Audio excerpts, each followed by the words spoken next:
Hello बच्चों, welcome back सूर्य sir academy. आज हम लोग पढ़ने वाले हैं class 10th mathematics exercise 2। Chapter का नाम होगा बहुपद, जिसे हम इंग्लिश में पॉलिनोमियल बोलते हैं। हम लोग इसका पहला पार्ट कवर कर चुके हैं। यदि आप उसको देखना चाहते हैं तो आपको प्लेलिस्ट में मिल जाएगा, या फिर आप कमेंट कर सकते हैं, वहाँ पे आपको लिंक दे दिया जाएगा।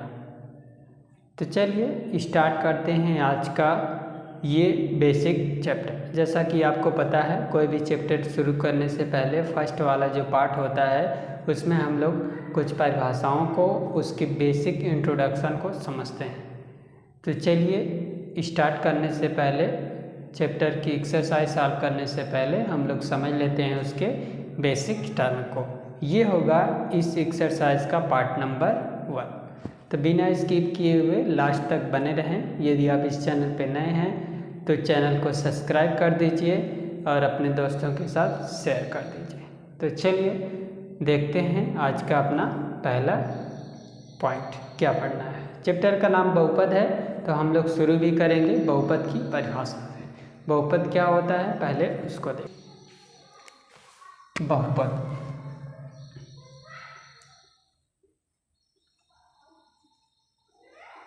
बहुपद को क्या बोलते हैं? पॉलिनोमियल, ठीक ना, ये बोलते हैं ना, पॉलिनोमियल। अब देखिए ध्यान से, पॉलिनोमियल क्या होता है पहले हमने ले लिया है। तो पॉलिनोमियल की पहले हम परिभाषा बता देते हैं। परिभाषा है, यदि व्यंजकों में चर के घातांक पूर्ण संख्या हैं तो इस रूप के व्यंजक को हम बहुपद कहते हैं या कहा जाता है, ठीक ना। तो अब ध्यान से देखिएगा, यदि बहुपद कोई दिया गया है, ठीक ना, उस बहुपद का जो घातांक है क्या है, पूर्ण रूप में है, पूर्ण संख्या के रूप में है, तभी हम उसको बहुपद कह सकते हैं। जैसे एग्जाम्पल के द्वारा समझते हैं।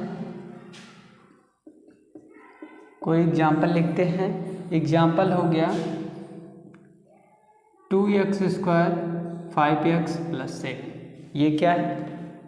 इसमें जो ये क्या है, चर है। चर का जो घात है वो क्या है, पूर्ण संख्या है। पूर्ण संख्या का मतलब पहले हम बता देते हैं, क्योंकि परिभाषा में पूर्ण संख्या आया है। तो पूर्ण संख्या का मतलब आपको पता होगा, आप पिछले क्लासेस में पढ़ भी चुके हैं। पूर्ण संख्या जो होती है 0 1 2 3 4 ... ये सभी संख्याएं क्या होती हैं, पूर्ण संख्याएं कही जाएंगी। मतलब 0 से प्रारंभ होने वाली संख्याओं को हम बोलते हैं पूर्ण संख्या। वो भी धनात्मक में होना चाहिए। यदि ये हमने एग्जाम्पल ले लिया, एक और एग्जाम्पल से समझते हैं। जैसे मान लेते हैं 7x का पावर -2 + 7x - 2। ये इसमें देखेंगे तो x का जो घात है कितना है, माइनस है। तो ये जो पावर है ये पूर्ण संख्या नहीं कहा जाएगा। इस प्रकार से इसको कहेंगे कि ये बहुपद में नहीं आएगा। यदि पावर 4x 1/2 है + 8x है -9 है, यदि पावर इस प्रकार का है तब भी ये पॉलिनोमियल नहीं कहा जाएगा, बहुपद नहीं कहा जाएगा, ठीक ना, बहुपद नहीं कहा जाएगा। अब ध्यान से देखेंगे, ऐसे ही आप बहुत सारे टर्म में लिख सकते हैं बहुपद। जैसे कि 2 टर्म वाला भी बहुपद लिख सकते हैं, 3x पावर 5 + 7। इस प्रकार से ये भी बहुपद हो गया, ठीक ना। अब बहुपद में ये टर्म से कोई मतलब नहीं है, बहुपद में कोई भी टर्म हो जाएगा, बट ये इसका जो पावर है ये क्या होना चाहिए, घात जो होना चाहिए वो क्या होना चाहिए, बोलिए, पूर्ण रूप में होना चाहिए। तो ये था आपका बहुपद। अब हम लोग देखेंगे बहुपद में बहुपद की घात। बहुपद की घात क्या होती है, और बहुपद की घात जानने से पहले एक टर्म, इसमें कुछ टर्म और समझ लेते हैं। क्या होते हैं, चर अचर, ठीक, ये भी जानना जरूरी। वैसे तो आपको पता होगा, बट बेसिक नॉलेज के लिए हम लोग समझ लेते हैं। चर क्या होता है, ठीक, चर का मतलब होता है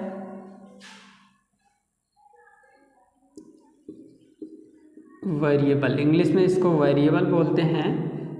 जैसे एक्स वाई जेड या फिर एक्स वाई, इस टाइप के जो होते हैं उसको हम बोलते हैं चर। चर मतलब अक्षर, वेरिएबल। दूसरा होता है अचर ना। अचर को हम क्या बोलते हैं? कांस्टेंट बोलते हैं, ठीक ना। कांस्टेंट होते हैं। आप आई होप आपको ये सारी बातें क्लियर होती जाएंगी। अचर मतलब कांस्टेंट होता है। ये क्या होता है? नंबर्स। जो नंबर्स होते हैं इसी को बोलते हैं अचर संख्याएं या फिर कांस्टेंट बोलते हैं, ठीक ना। अब आपको पता है ये दो बातें हो गई। अब इसमें घातांक की यदि बात आती है तो जो घातांक क्या होता है? घातांक का भी नाम आपने सुना होगा, घातांक होगा। तो जो चर का जो घात होता है, ये चीज़ जो अभी हमने पढ़ा था कि वो धनात्मक होना चाहिए, धनात्मक पूर्णांक, पूर्ण संख्या होना चाहिए, पूर्ण संख्या, या फिर बोल सकते हैं इसको धनात्मक पूर्णांक भी बोल सकते हैं, धनात्मक पूर्णांक, ठीक। धनात्मक पूर्णांक मतलब 0 से शुरू कर देते हैं, 1 2 3। वैसे जनरली पूर्ण संख्या सबसे बेटर है, पूर्ण संख्या में सब कुछ आ जाएगा, ठीक है। तो चलिए नेक्स्ट टर्म समझते हैं, बहुपद की घात। बहुपद की घात क्या होती है, ठीक है। तो चलिए बहुपद की घात समझते हैं।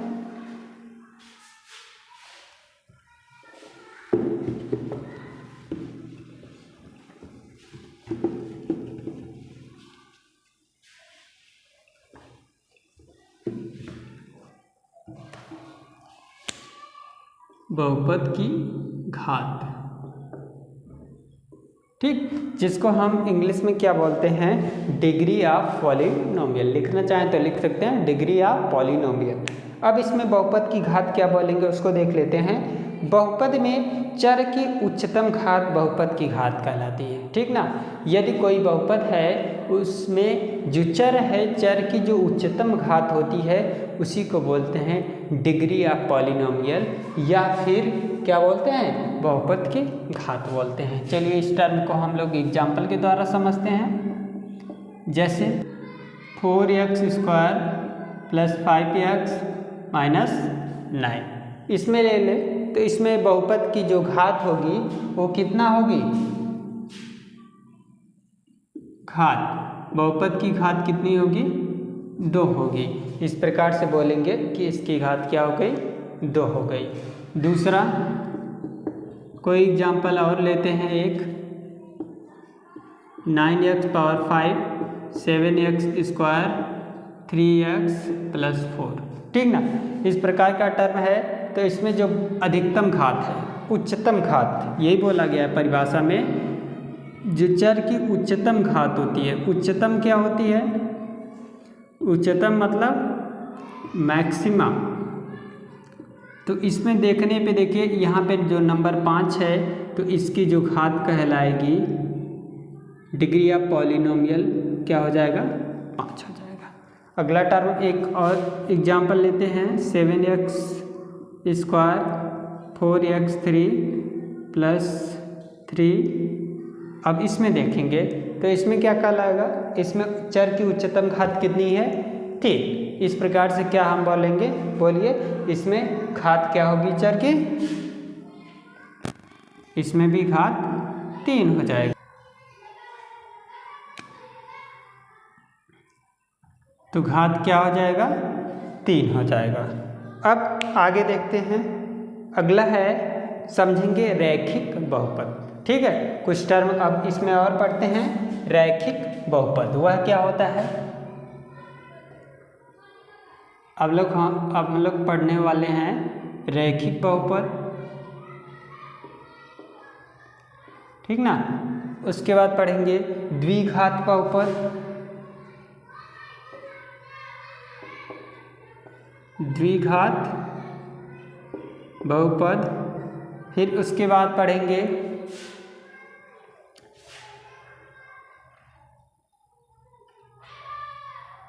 त्रिघाती बहुपद ना, जिसको हम क्यूबिक पॉलिनोमियल बोलते हैं।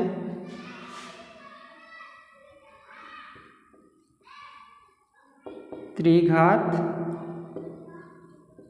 बहुपद जिसको हम क्यूबिक पॉलिनोमियल, क्वाड्रेटिक पॉलिनोमियल और इसको लीनियर पॉलिनोमियल के नाम से जानते हैं। ठीक है, अब इन सब की हम परिभाषा समझ लेते हैं। ठीक है, इन सब की परिभाषा समझ लेते हैं, उसके बाद तब देखते हैं। इसकी परिभाषा रैखिक बहुपद क्या हो गई? किसी भी बहुपद के, ठीक ना, किसी भी बहुपद में चर की उच्चतम जो घात होगी वह क्या होनी चाहिए? बोलिए, 1 होनी चाहिए। तो ऐसे बहुपद को हम लोग बोलेंगे रैखिक बहुपद। क्या बोलेंगे? रैखिक बहुपद। किसी भी बहुपद में चर की जो उच्चतम घात, ये अभी उच्चतम घात जो हम निकाल रहे थे, ये क्या होनी चाहिए? 1 होनी चाहिए। तो इस प्रकार के बहुपद को हम बोलेंगे रैखिक बहुपद। ठीक ना। अब रैखिक बहुपद में हम लोग ये समझ लेते हैं इसका किस प्रकार का इक्वेशन बनेगा, मतलब इस किस प्रकार का पॉलिनोमियल बनने वाला है। जैसे इसका बन जाएगा ax प्लस बी। ये रैखिक बहुपद इस फॉर्म में आने वाला है जहाँ a और b क्या हैं?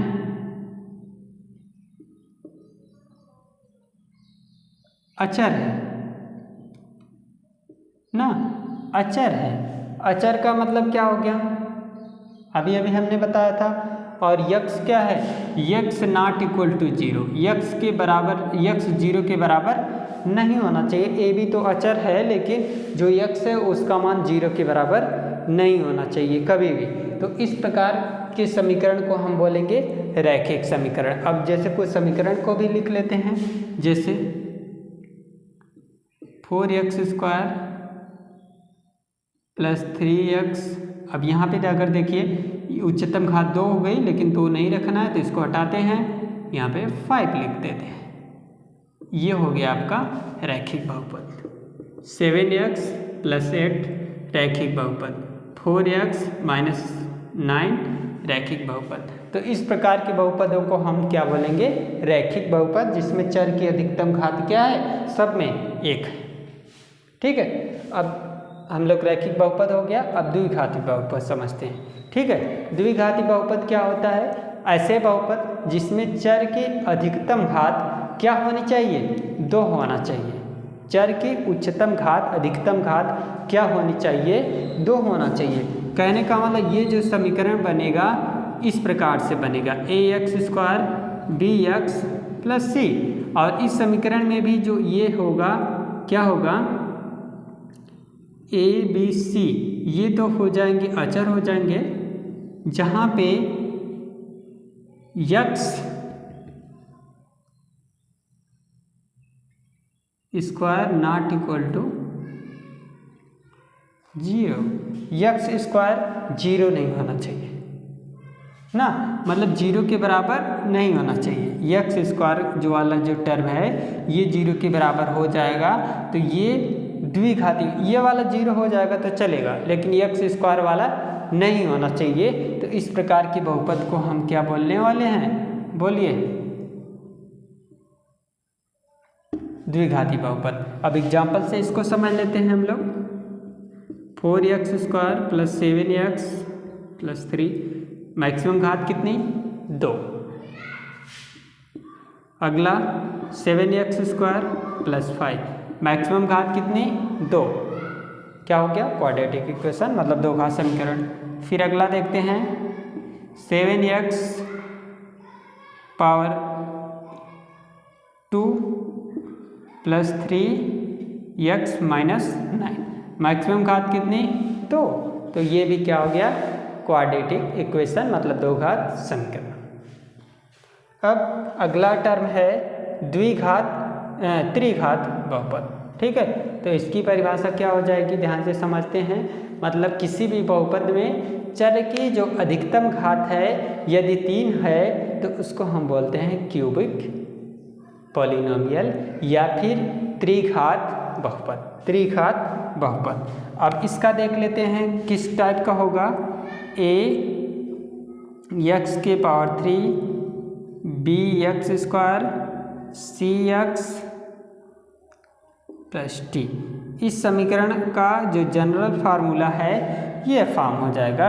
मतलब इस प्रकार का इक्वेशन बनेगा जिसमें ए बी सी डी ये क्या है बोलिए, ये अचर हैं और जहाँ पे ये x के पावर 3 ये मान 0 नहीं होना चाहिए, क्योंकि यही शो करेगा कि ये त्रिघाती बहुपद है। देखिए अगर इसमें 2 टर्म है तब भी हो जाएगा, इसमें भी ऐसे ही यदि हम लिख लेते हैं जैसे 4x के पावर 3 प्लस 4 2 टर्म है तब भी इसको हम त्रिघाती बहुपद कह सकते हैं। क्यों? क्योंकि ये सब हम बना सकते हैं, लेकिन मेन इंपॉर्टेंट थिंग्स ये x के पावर 3 0 नहीं होना चाहिए। इसमें बहुपद की घात जो आनी चाहिए कितनी आनी चाहिए, 3 आना चाहिए। ठीक है, तो ये हुआ आपका त्रिघाती बहुपद। अब हम लोग आगे बढ़ने से पहले इसको इरेज कर देते हैं, इसको नोट कर लीजिए।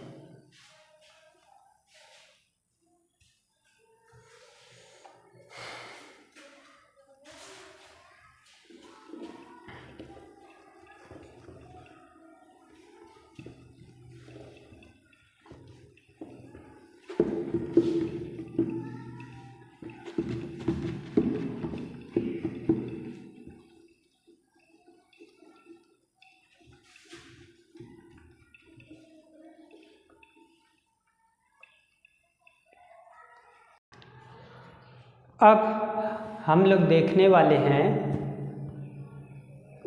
एक टर्म जो क्या बोलेंगे, n घात वाले बहुपद। ठीक है, ये आपके लिए महत्वपूर्ण नहीं है, यदि आ जाता है तो पढ़ लीजिए, आसान हो जाएगा। जैसे कि अभी तो हमने पढ़ा था 3 पढ़ चुके हैं, कौन कौन से, रेखीय हमने पढ़ा, ठीक ना। उसके बाद क्या पढ़ा, 2 घात पढ़ा, त्रिघात पढ़ा, मतलब लीनियर पढ़ा, लीनियर पॉलिनोमियल, क्वाड्रेटिक पॉलिनोमियल और क्यूबिक पॉलिनोमियल, 3 हमने पढ़ा। चौथा है यदि क्या हो जाए, उनके पावर n घात तक हो जाए, n घात तक मतलब कितना भी दे दें, 4 5 6 7, तो ऐसे ही क्रम से लिखते चले जाएंगे। ठीक ना, a n x के power n, a n minus 1 x के power n minus 1 plus dot dot dot dot last तक ऐसे चले जाएंगे। लास्ट में a 0 का मतलब कोई नंबर होगा। ठीक है, कोई नंबर होगा। अब इसमें देखेंगे जो ये दिया है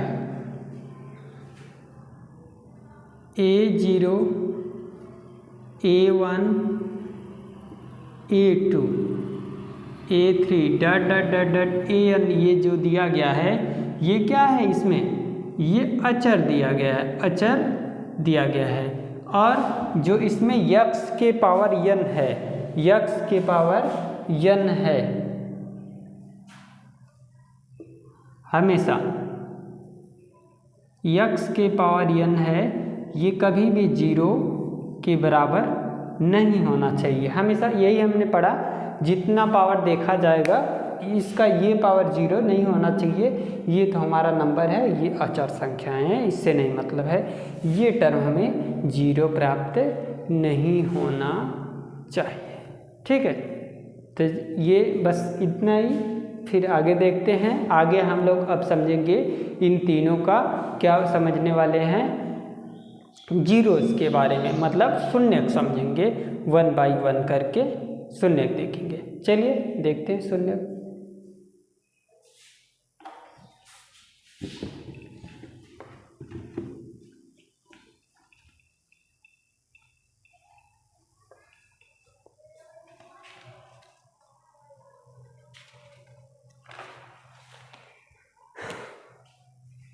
बहुपद के शून्यक,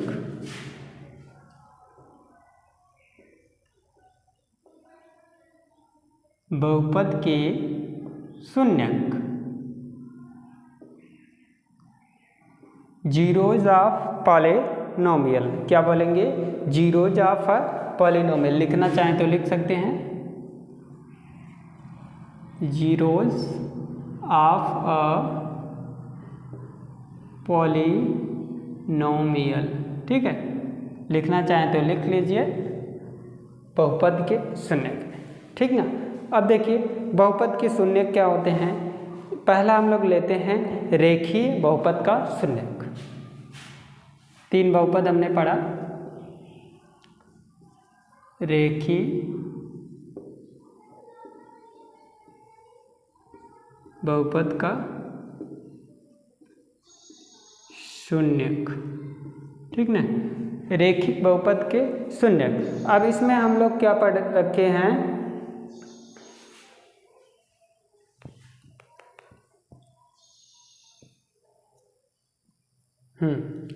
रेखीय बहुपद के शून्यक में इसका जो हमने समीकरण पढ़ा था अभी अभी इसके पहले, ax + b, ये हमेशा क्या कर लेंगे, ये एक बहुपद होगा तो जो इसको हम 0 के बराबर लिख लेंगे, ठीक ना। अब यहाँ से हमें जो भी मान निकालना रहेगा तो निकाल सकते हैं। अब देखेंगे, यहाँ पे देखेंगे रैखिक बहुपद का जो शून्यक निकालेंगे, इसमें इसका जो शून्यक होगा 1 होगा, क्योंकि अधिकतम घात देखिए चर की जो अधिकतम घात होगी उतने ही शून्यक होंगे, जितने चर की अधिकतम घात होगी उतने शून्यक भी पाए जाएंगे। इसमें चर की अधिकतम घात 1 होगी तो शून्यक भी क्या कहलाएगा, 1 ही आने वाला है, ठीक है। अब देखिए रैखिक बहुपद का जब शून्यक निकालेंगे, या फिर यहाँ से देखिए यदि हम निकालें x बराबर, ये प्लस में है दूसरे साइड जाएगा -b, a और a को इधर भेजेंगे तो x बराबर -b/a, ये क्या हो गया, इस चर का बहुपद आ गया, सॉरी इस चर का शून्यक आ गया, ठीक ना। अगर इसको हम फार्मूले में कन्वर्ट कर लें तो क्या होगा, देखिए रेखीय बहुपद का शून्यक बराबर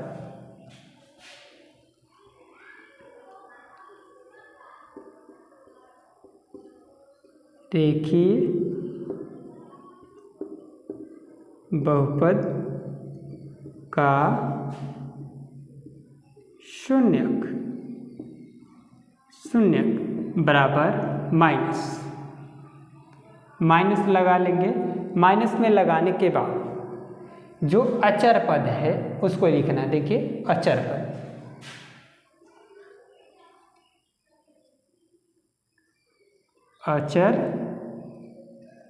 पद बटे अचर पद माइनस अचर पद बटे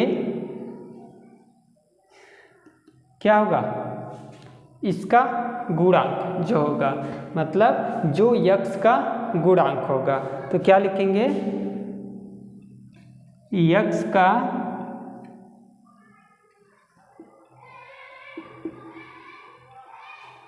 गुणांक माइनस अचर पद अपान यक्ष का गुणांक। फार्मूले में अगर कन्वर्ट करना चाहो तो इस प्रकार से आप फार्मूला भी लिख सकते हैं। ये हो गया रैखिक बहुपद का शून्यक, ठीक ना। अब इससे आप कोई भी समीकरण जैसे आपको दे दें 4x + 5 ना, इससे आप शून्यक निकालना तो डायरेक्ट इस फार्मूले का यूज करेंगे। शून्यक बराबर क्या हो जाएगा, माइनस लगाओ, अचर पद क्या है 5 है, और बटे यक्ष का गुणांक 4 है, तो इसका शून्यक निकल गया। जैसे 7x - 2, इसमें शून्यक देखा जाए तो देखिए यहाँ पे माइनस लगाकर -2 लगाएंगे बटे 7, ये माइनस क्या हो जाएगा, +2 बटे 7, तो इसका शून्यक क्या हो जाएगा, 2 बटे 7। इस प्रकार से हम किसी का भी शून्यक निकाल सकते हैं। रैखिक बहुपद हो गया। अब हम लोग देखेंगे द्विघाती बहुपद, उसका शून्यक निकालना।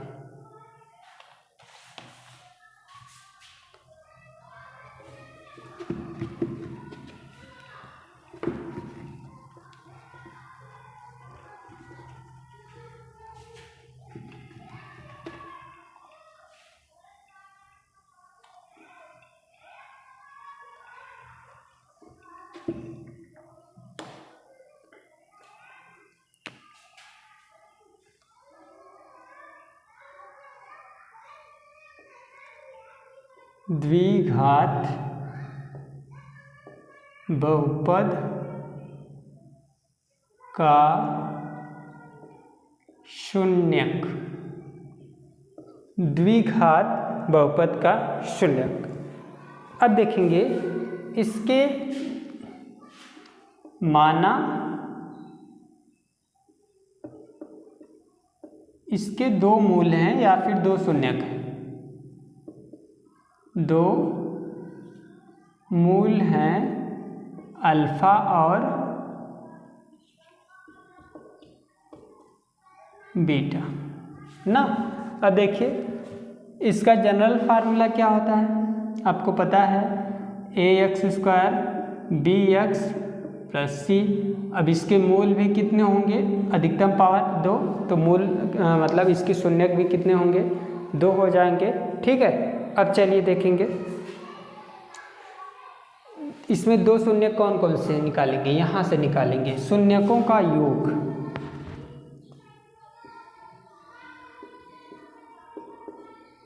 शून्यकों का योग पूछा जाएगा और शून्यकों का गुणनफल पूछा जाएगा। शून्यकों का गुणनफल पूछा जाएगा, दो बातें पूछी जाएंगी। अब दोनों बातें देख लेते हैं कैसे क्या है। शून्यकों का जो योग है वो होगा -x का गुणांक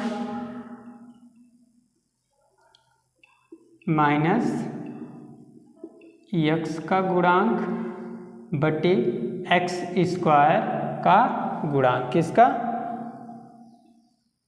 x² का गुणांक। पहला टर्म क्लियर। दूसरा है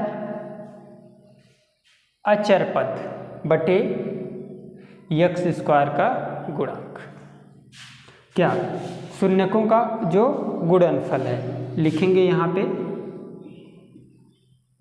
अचर पद बटे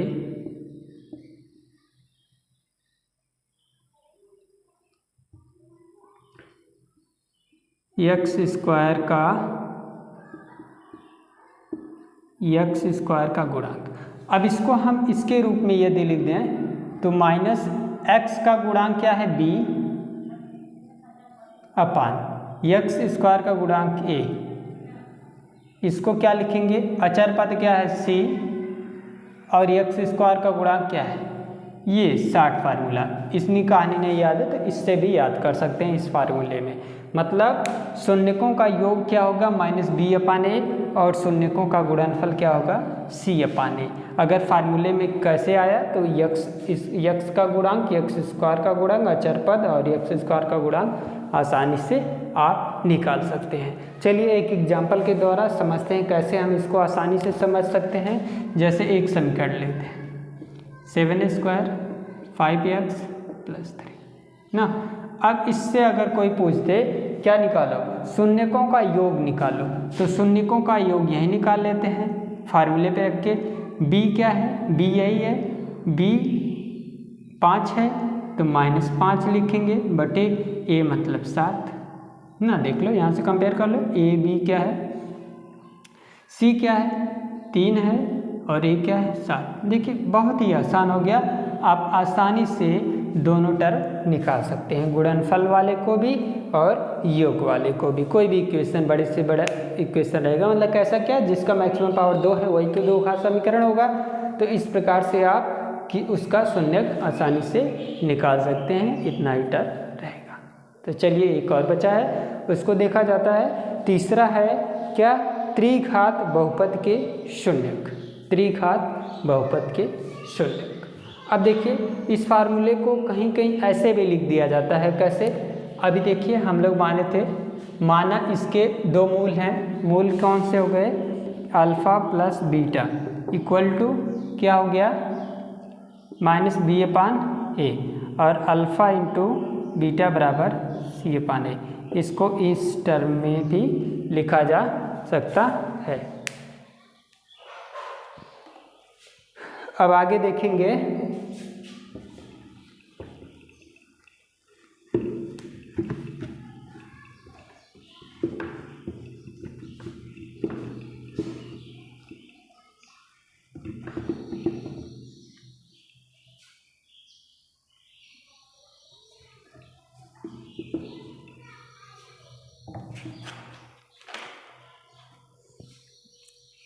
अगला है त्रिघात बहुपद के शून्यक, उसको देखते हैं।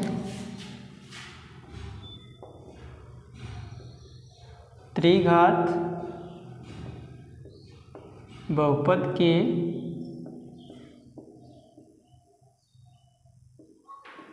शून्यक, ठीक, त्रिघात बहुपद के शून्यक। अब इसमें हम क्या लेंगे, इसमें 3 मान लेंगे। माना इसके जो मूल हैं, माना इसके मूल अल्फा हो गया, बीटा हो गया और एक गामा हो गया, 3 हो गया। अब इसका जो जनरल फार्मूला है उसको हम लोग पढ़ चुके हैं। क्या है बता दीजिए। ax² ax cube bx² cx plus d, ये जनरल फार्मूला हो गया, ठीक। अब इसका भी हम लोग क्या निकालने वाले हैं, चलिए अब शून्यकों का योग एक बार निकालेंगे, एक बार शून्यकों का गुणनफल निकालेंगे। इसमें भी वही शून्यकों का योग, उसके बाद निकालेंगे शून्यकों का गुणनफल, ठीक है। तो ये जो मूल हमने बोला है यही शून्यक है। मूल मतलब क्या है, शून्यक। तो हमने शून्यक क्या मान लिया, 3 शून्यक माना, अल्फा बीटा गामा, मतलब इसका योग alpha plus beta plus gamma. इसको हम इसके द्वारा भी दिखा सकते हैं, ये पूरा लिखने के द्वारा भी। और इसका गुणनफल मतलब alpha into beta into gamma, ठीक ना। अब इसको हम फार्मूले के रूप में कन्वर्ट करते हैं। कैसे देखिएगा, इसमें हम क्या कर लेंगे, इसमें होगा -x² का गुणांक अपान x³ का गुणांक, ठीक। -x² का गुणांक अपान x³ का गुणांक। दूसरा टर्म क्या है, शून्यक alpha into beta into gamma का, इसमें क्या हो जाएगा, इसमें भी हो जाएगा वही अचर पद माइनस अचर पद बटी x³ का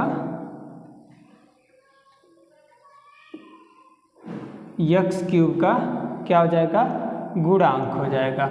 अब इस चीज़ को हम इसके टर्म में लिख लें, यहाँ से अगर बना लें, x² का गुणांक देखिए क्या है, -b, और x³ का गुणांक a। अब इसमें देखें अचर पद क्या है, -d अपान x² का गुणांक क्या है, a। इस प्रकार से इसका भी फार्मूला हमें शॉर्ट में भी पता हो गया, लॉन्ग में भी पता हो गया। अब इसमें एक टर्म और आता है, यदि हम क्या कर दें, अल्फ़ा देखते हैं, alpha beta plus beta gamma plus gamma alpha को जोड़ते हैं तो -c/a आता है, ठीक है। ये टर्म भी इम्पोर्टेंट है, ठीक ना। यदि इन मूलों में से 2 का गुणा करते जाएं तो उस आएगा -c/a। तो इस टर्म का भी यूज हम कर सकते हैं क्वेश्चन को सॉल्व करते समय। चलिए इसको एक एग्जाम्पल के द्वारा अप्लाई करके चेक करते हैं इसका आंसर क्या आता है। जैसे एक एग्जाम्पल हमने लिया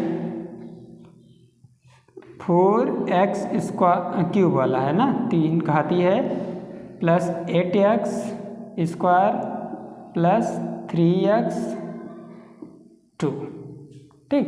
अब सभी टर्म को हम यहाँ से निकाल लेते हैं। पहले क्या, शून्यकों का योग अल्फ़ा बीटा प्लस गामा ना, अल्फ़ा बीटा प्लस गामा क्या है, -b/a। -b/a देखो यहाँ से अल्फ़ा बीटा प्लस गामा मतलब शून्यकों का योग कितना आया, देखिए माइनस बी अपान ए, तो इसमें b क्या है 8 है, तो -8, a क्या है 4, इसको काट लेंगे तो -2 हो जाएगा 2/1। ये आएगा अल्फ़ा बीटा प्लस गामा, मतलब सबका योगफल, शून्यकों का योगफल। दूसरा टर्म इसमें शून्यकों का गुणनफल alpha into beta into gamma equal to -d upon a. -d क्या है, d इसमें दिया गया है 2/a मतलब कितना है 4, इसको काट लेंगे तो 1/2 हो जाएगा, ठीक ना।